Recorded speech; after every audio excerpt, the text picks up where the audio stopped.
first reason as to why we have to protect is just to prove who the owner is. Just that. That is the first basic reason as to why we protect.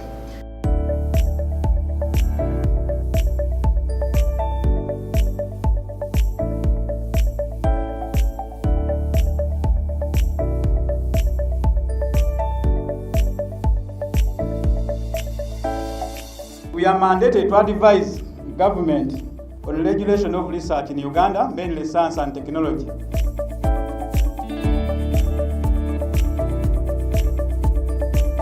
All medical device innovations should have evidence of safety and efficacy.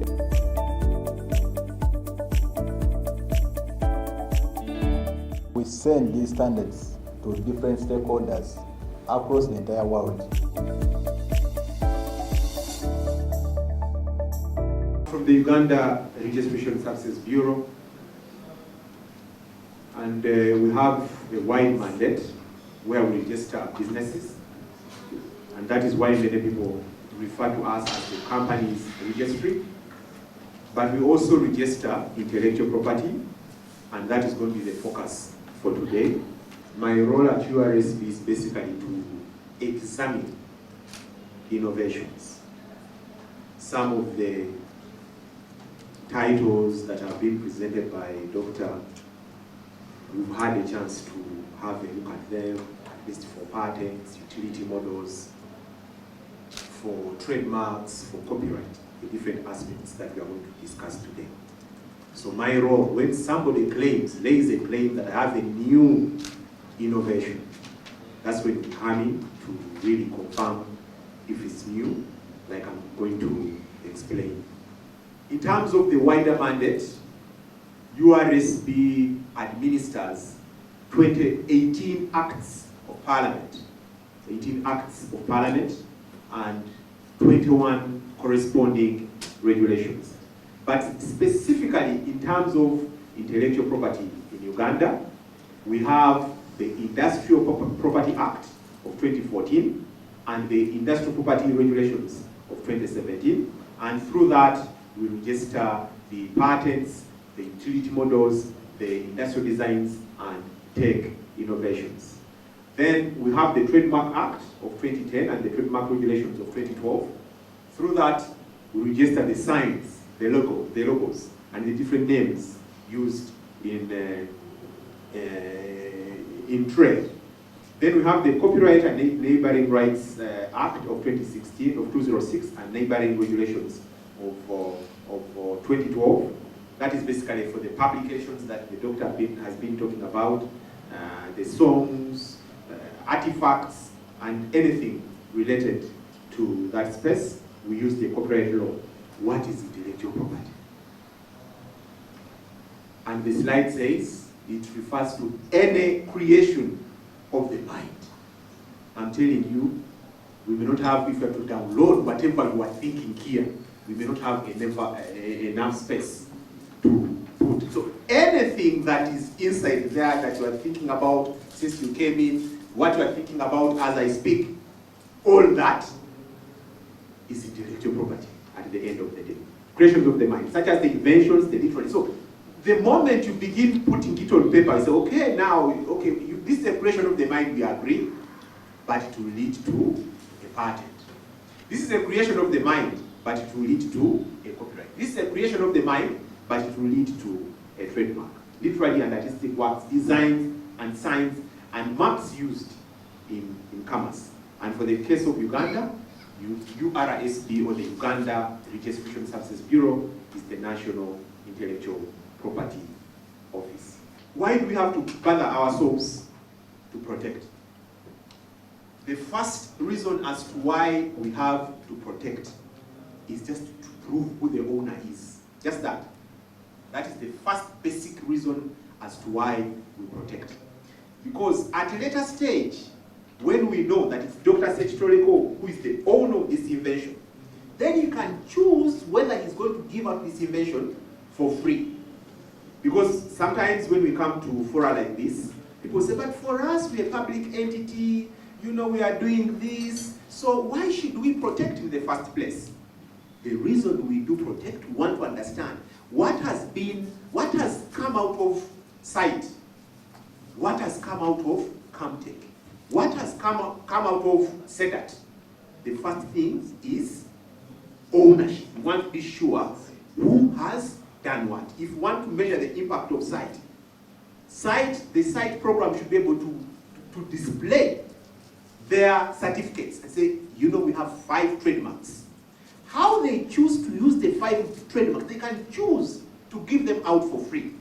So protection does not limit you giving out these innovations if you choose to be giving out your innovations for free. It can help our businesses become more competitive and manage IP-related risks. Of course, if you have any of these startups and they have a patent, I've seen Matitabu, I've seen Wekebere, we've been with these groups for in a number of engagements. I'm telling you, it gives them a profile because of that.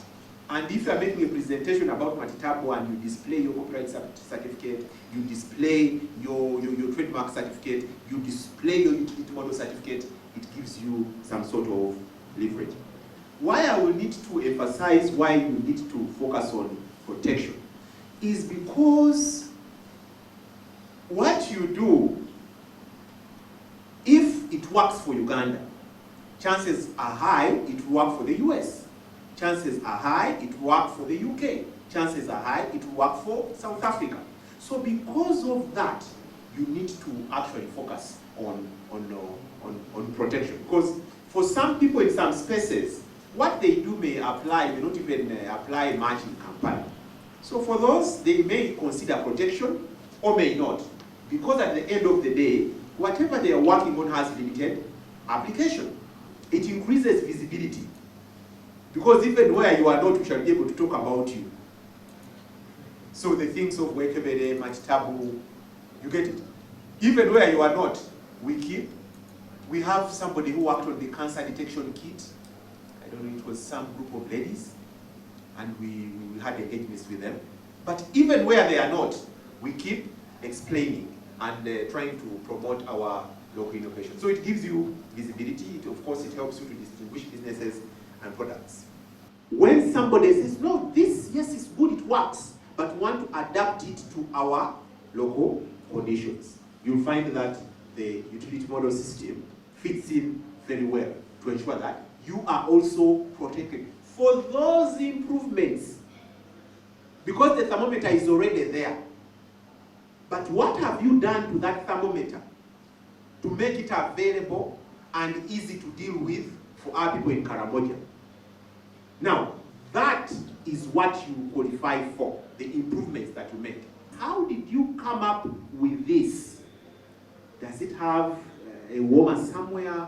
Does it have a heating element somewhere? You know, the process of coming up with that device qualifies for protection, and the device itself qualifies for protection if it is new and it is technical. So the patent gives the owner the right to exclude others from making, using, selling the invention. And for the case of Uganda, this protection takes you for 20 years upon renewal. So the scope of this right is defined by patent claims. What do you lay claim to? Because you give us a document of about 20 pages describing your device, okay? And we shall give you a separate sheet like this and ask you, what do you lay claim to? Trying to put it in simpler terms, I could come and say, I have a plot of land in Adjumani. That's a description. Now, what you lay claim to are the coordinates. Yes, it's in Adjumani, but what are the coordinates? We want to be able to describe it in simple terms, to be able to identify your plot in this space of knowledge. So what do we need to have a patent application? The application itself. In terms of application, we shall need a title. So Wekebere is a trademark, okay? but doesn't qualify for a title under the patent system. Under the patent system, your title should give me an indication of what your device, of what your invention is all about. I'm making a device, or I'm claiming a process and a device for detection of veins. Are we together? In the market, you can call it anything. Wekebere, matitabu, whatever. Those are trademarks. But the technical aspects behind these inventions are protected under the patent system, and that is why I take time to explain what a title is to researchers. The local applicants, 100,000, the cheapest in the region and Africa. If it's a foreign application and they want protection in Uganda, it's $100. Substantive examination, 100, then grant, 90,000. But that money is also not paid at once. It is, you submit your application with 100, we conduct the formalities, and then now we inform you that now we are going to begin examining the application, and we invite you to pay the 100,000 for examination. And if it passes the other criteria of novelty, inventiveness, and industrial applicability, we invite you to pay the 90, and we issue you with the certificate. In terms of procedure, again, application is processed, we examine, and examined by a trademark examiner, and upon fulfillment of the eligibility criteria, a gazette notice is generated. We want to confirm that, one, there is no other person using the name Wekebere for a medical device. The moment we confirm that, we look at other aspects. It has not infringed anything that is already on the register. We want to avail this information to the researchers in the early stages. On whatever problem. You wake up and say, you want to work on an improved thermometer. I am not an expert in coming up with those innovations, but I can avail you with all the documents which your people can review in the initial stages. So that you say, no, have you looked at this? Have you looked at this? Consider, and then we begin chatting the direction we are going to take. So we want to have a TISC program through which we can be able to train people here. I know you have a lot of access, you have passwords to these very strong journals, but I doubt if any of us has used a patent database in their research. Yet it has a lot of refined information. So we want to, and they are free access. They don't come at a cost.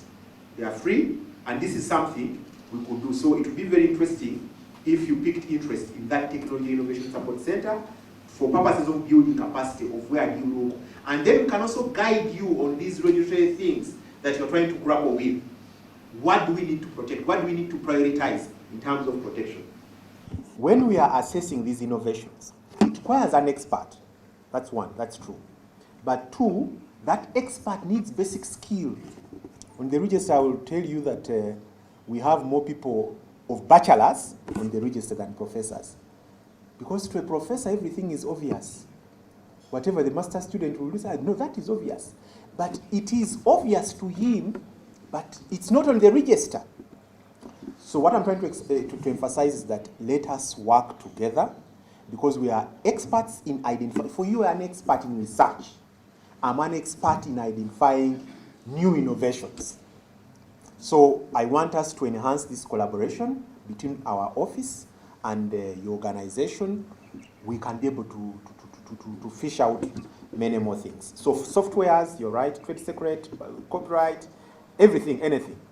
For example, Safe Border is a software to enable you do that, okay? But they've gone ahead to even give it a trademark, Safe Border, and that is how we are able to access that service. So it could trademark, utility, wherever it is. But at the end of the day, I want us to go through this process because I know it has a cost implication, okay? So how do we balance, yes, the need for protection, but also the issue of costs at the end of the day, in view of other inventions that the organization could be working on, okay? So we put all those into consideration, and then we happen to guide you. I want protection in Kenya, I want protection in Zimbabwe. Those are member countries of RIPO. But you don't have to go to Kenya separately. You don't have to go to Zimbabwe separately. We file that application because we are party to that protocol. You file that application with us, and you'll have filed a regional application, but you file it even in Uganda because Uganda is also part of it. Okay? So even internationally, we have the PCT system, which is administered by the World Intellectual Property Organization. WIPO is in Switzerland. Okay? So now through that, if somebody says, no, I want protection in Uganda, I want protection in South Africa, but I also want protection in the UK. Now you find that UK is not part of the ARIPO, so we can't use the regional system. Now at that level, we use the international system because Uganda is part of the international system, the UK is part of it, and also whatever country, South Africa, is also part of it. So in that case, we use that system. But again, you file that application, there is a way we do it from the national office. The fees that I've listed are statutory. I can't even increase, I can't reduce, okay?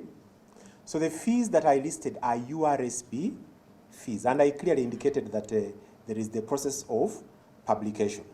Together, I clearly indicated. But they are not hidden in any way. These are statutory fees. Even the Registrar General has no way. If we feel like changing, we have to go back to Parliament to change these fees.